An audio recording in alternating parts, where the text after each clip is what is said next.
में हम जानेंगे कि पुट मेथड का यूज़ कैसे करते हैं। पुट का मतलब होता है डेटा को अपडेट करना। हमारे पास जो मोंगो डीबी में डेटा पहले से बना हुआ है एम्प्लॉयज़ नाम के कलेक्शन में, तो ये सिंगल ऑब्जेक्ट हुआ और ये दूसरा ऑब्जेक्ट हुआ सिंगल ऑब्जेक्ट।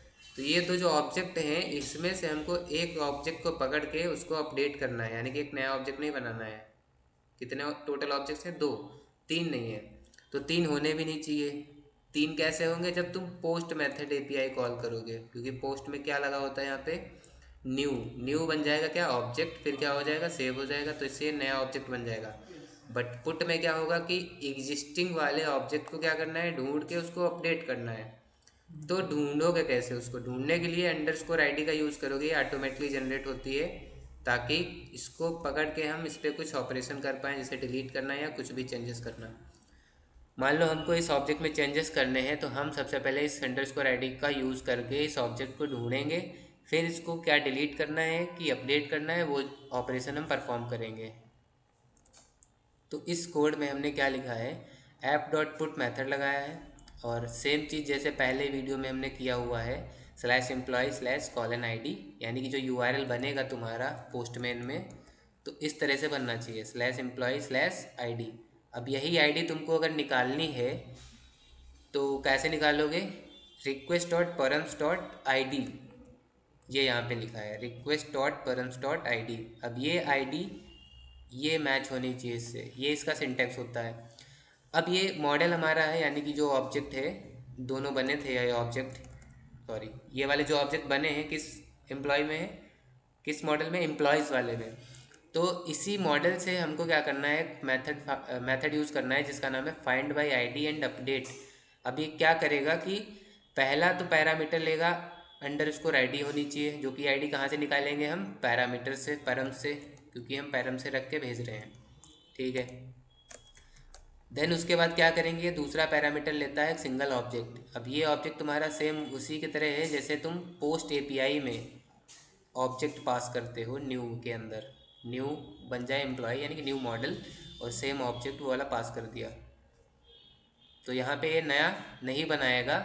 क्या करेगा? पहले तो फाइंड आउट करेगा कैसे? अंडरस्कोर आईडी से। देन इस ऑब्जेक्ट में सेम चेंजेस हम कुछ भी करवा सकते हैं, यानी कि जो भी हमको चेंजेस करने हैं इस ऑब्जेक्ट में, अगर मान लो हमको नेम चेंज करना है, यहाँ पे क्या नाम लिखा हुआ है देखो, तन्मय लिखा हुआ है, इसको कॉपी की आईडी की ज़रूरत पड़ेगी। यहाँ पे हमको राम लिखना है, तो हमको कुछ नहीं करना है, जस्ट हमने एपीआई को जनरेट कर लिया है, बना लिया है। अब इसको टेस्ट करने की बारी है। तो टेस्ट कैसे करोगे?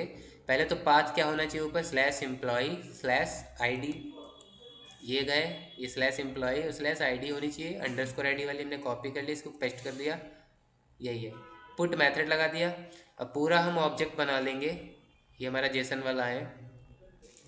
अब इसको बनाने के बाद हमको क्या चेंज करना है? यहाँ पे राम लिखना था, तो यहाँ पे राम लिख दो, और इसको जैसे ही सेंड करोगे तो तुम्हारा रिकॉर्ड अपडेट हो जाएगा, आ जाएगा। और यहाँ पे डेटाबेस में जाओगे, इसको यहाँ पे रिफ्रेश करो, तो तीन ना हो करके ये जस्ट इसी में चेंज कर देगा, तन्मय की जगह राम हो जाएगा। ये हो गया।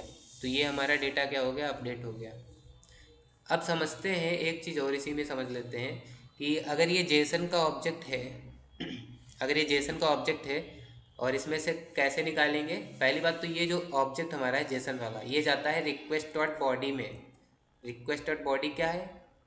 वही सेम जेसन वाला ऑब्जेक्ट आ रहा है इसमें। अब इसमें से हम क्या करेंगे? एक चीज़ निकाल लेंगे। क्या निकाल लेंगे? एन, और एन क्या है? यहाँ पे एक की है जिसमें रख के भेज रहे हैं। तो इसमें से कैसे निकाल लेंगे भाई? जेसन से हम कोई भी चीज़ नहीं निकाल सकते हैं, जेसन वाला अगर कॉन्सेप्ट क्लियर है तो उसके लिए हम क्या यूज़ करते हैं? यहाँ पे मिडिलवेयर यूज़ करते हैं। ये क्या करता है? It allows to receive JSON format. इसको अच्छे से लिख लेते हैं। It is use to pass JSON data coming from request body. Request body से हम क्या भेज रहे हैं? ये जेसन। तो ये पार्स कर देगा। पार्स का मतलब क्या कर देगा? कन्वर्ट कर देगा नॉर्मल ऑब्जेक्ट में। अब जैसे नॉर्मल ऑब्जेक्ट में कन्वर्ट होगा तो उसमें से चीज़ें हम निकाल सकते हैं।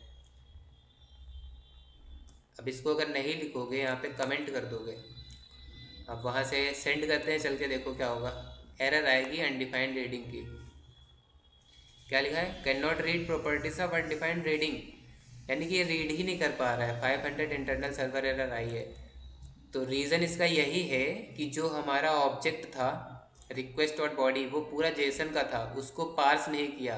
और पार्स कौन करता है? ये मिडिलवेयर, यहाँ पे ये छोटी सी लाइन, ये क्या करती है? जस्ट नॉर्मल ऑब्जेक्ट को कन्वर्ट कर देती है, सॉरी जेसन को कन्वर्ट कर देती है नॉर्मल ऑब्जेक्ट में।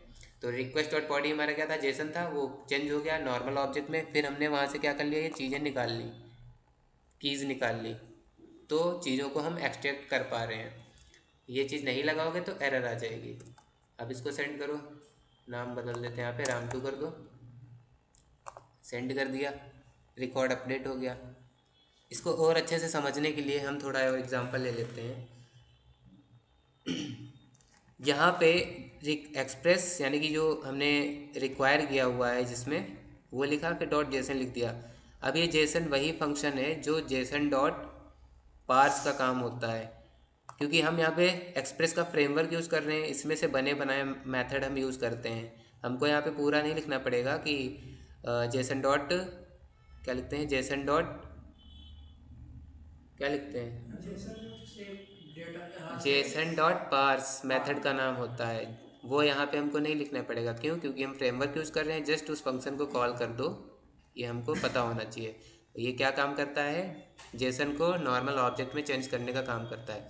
तो जो भी रिक्वेस्ट डॉट बॉडी से आ रहा होगा जेसन वाला डेटा, वो पहले यहाँ पे जाएगा, वो कन्वर्ट हो जाएगा नॉर्मल ऑब्जेक्ट में, देन हम उसमें से कोई भी चीज़ें निकाल सकते हैं।